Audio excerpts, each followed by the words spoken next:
About 20 pages into today's Velshiban Book Club feature, the critically acclaimed and award-winning memoir, Brother, I'm Dying, the author, Edwidge Danticat, tells us exactly how she crafted the story. Quote, with borrowed recollections of family members, what I learned from my father and uncle, I learned out of sequence and in fragments. This is an attempt at cohesiveness and at recreating a few wondrous and terrible months when their lives and mine intersected in startling ways, forcing me to look forward and back at the same time, end quote. And she's true to her word.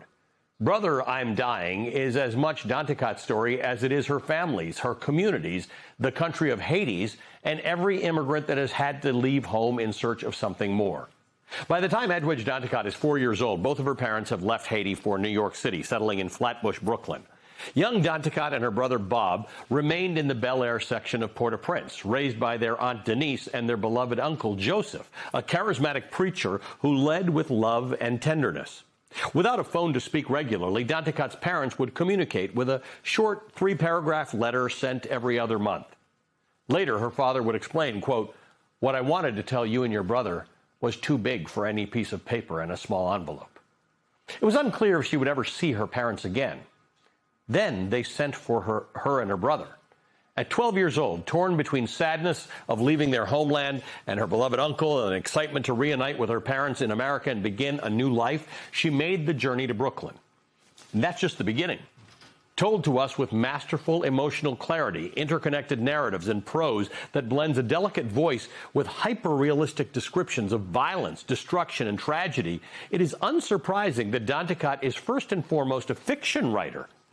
This story about the realities of the American dream, the immigrant experience, and identity and family dynamics, so much of it is actually about love. Love for Danticat's family, for her aunt and uncle and her parents, and love for her country. For Haitian culture, history, and political legacy, they're a vein that goes right to the heart of the story, interspersed with Creole dialect and expressions. Brother, I'm Dying reads like a love letter to the people and the complexity and the vibrancy of Haiti. But Danticat's most stunning and emotionally vivid language comes when she's describing her Uncle Joseph's imprisonment at the Cromie Detention Center in Miami. In 2004, Joseph, then 81, had no desire to leave Haiti, but political violence in Port-au-Prince eventually forced his hand. Despite arriving with correct, complete, and valid documents, he was detained and shackled as an asylum seeker. Within days of landing on U.S. soil, Joseph would die, effectively a prisoner. Danticat's memory has not been banned or censored in the way that the majority of literature that we feature on the Velshiban Book Club is. Her work is so central to the American immigrant literary canon. Brother, I'm Dying puts voice and emotion and texture to an experience that's shared by so many in different ways. And I say this often, I know, but without literature, memoirs, and personal stories, the headlines risk becoming something too abstract or detached for anyone to truly understand. Work like Danticat's is an antidote to apathy. As she explains in Brother, I'm Dying, quote, I'm writing this only because they can't. I'm writing this only because they can't. Edwidge Danticat will join me for today's meeting in the Velshiban Book Club right after this.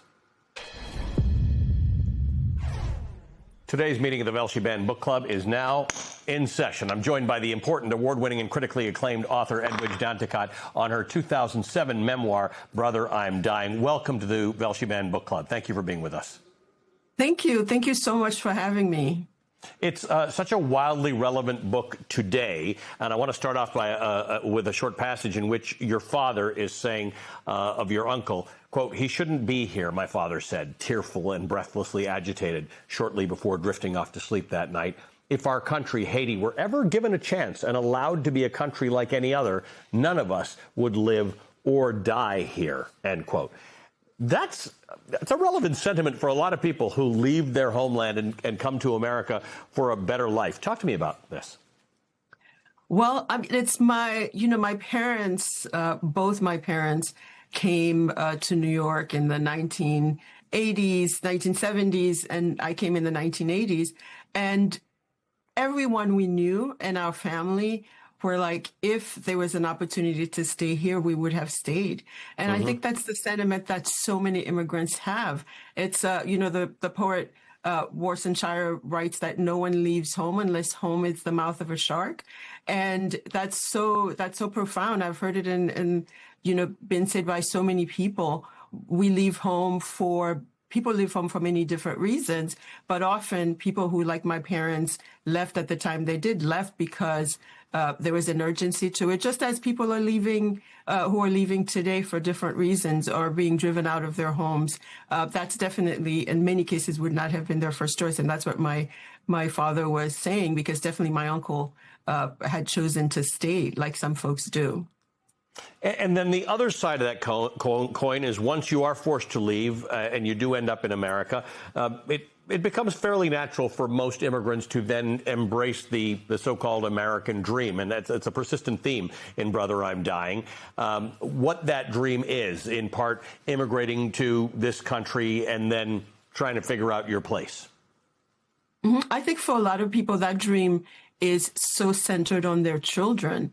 And we see it in the cases of the immigrants we see now. It was the same with my parents.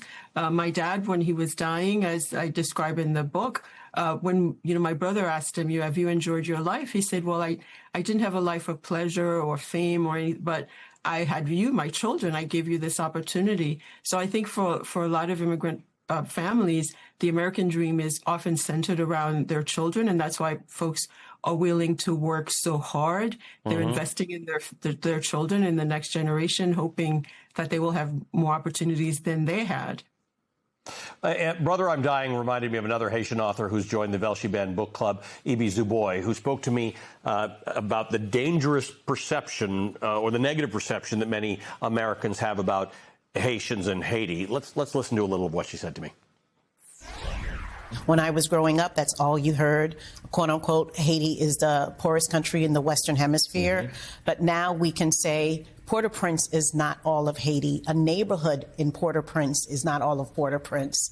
And we want to push back against that narrative that Haiti's culture, Haiti's spirituality is not the reason why it's in the situation that it is now.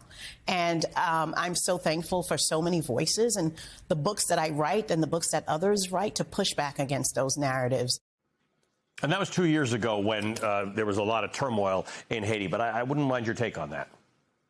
Well, I think she's absolutely right. And I think that the danger of certain, stereotypes we saw during the election campaign were the most powerful people in the country. The president and vice president were saying that Haitians eat cats, Haitians eat dogs. And what that meant were there were bomb threats in these communities and people could not leave their homes.